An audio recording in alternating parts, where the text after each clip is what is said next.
Pastinya Anda semua nggak mau dong ketinggalan informasi dari kita, makanya jangan lupa subscribe official iNews Channel dan klik tombol lonceng yang tertera di layar Anda, supaya kita lebih semangat memberikan informasi kepada Anda.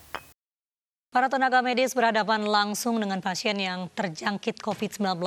Banyak kisah perjuangan para tenaga medis selama menangani pasien corona. Dan berikut kami tampilkan kembali cuplikan dialog dengan Nur Cahyo Sasongko, perawat Rumah Sakit Karyadi Semarang, dan Syarifah Aini, perawat RSUD Cibinong dalam iNews sore tadi. Saya sejak tanggal 7 Maret 2020, Bu. Nggak pulang tuh, Mbak? Dari tanggal 7. Tempat pulang, tapi beberapa teman saya sudah hampir sebulan lebih tinggal di Wisma. Baik. Di asrama di belakang rumah sakit, ya. Mbak Syarifah, iya. Sudah berapa lama tidak pulang? Kalau saya masih pulang pergi, Mbak, kebetulan rumah dekat dengan rumah sakit. Tapi kalau sebagian besar di teman-teman saya di ruangan sudah tidak pulang, kurang lebih 1 bulan lebih, Mbak. Baik, kalau Mas Nur Cahyo, Mas Nur sudah berapa lama bertugas merawat pasien COVID? Sejak dari Januari, awal pertama kali masuk ke Jawa Tengah ya. Sejak berapa, Mas? Mohon maaf? Sejak dari Januari, bulan Januari, awal pertama kali corona itu masuk di Jawa Tengah. Baik, sejak itu juga Mas Nur Cahyo nggak pulang, Mas? Kalau saya pribadi kebetulan karena rumah juga dekat, itu jadi sering pulang ke rumah.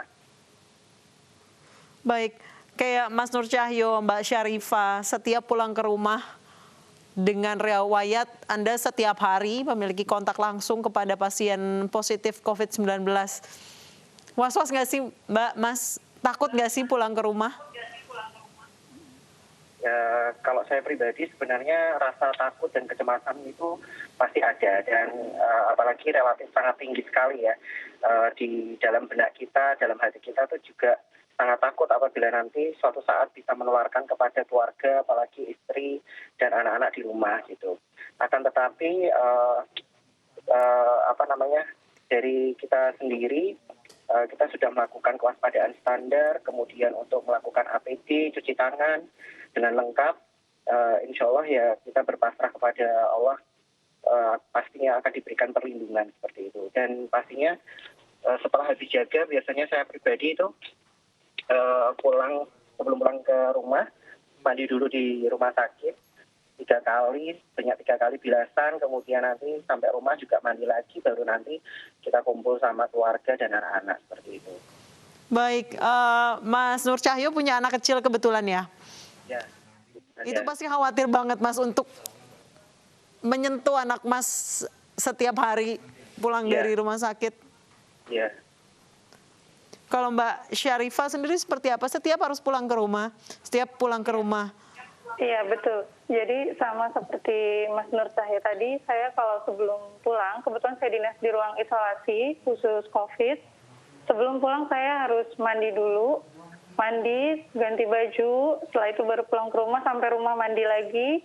Setelah mandi, ganti baju lagi, baru saya berani pegang anak saya. Kebetulan di rumah juga saya punya anak kecil baru umur 4 tahun. Jadi saya agak-agak was-was kalau misalnya pulang takut membawa virus dari rumah sakit. Jadi takut menularkan ke suami atau anak saya di rumah. Jadi memang kita harus menerapkan standar kewaspadaan nasional untuk infeksinya ya.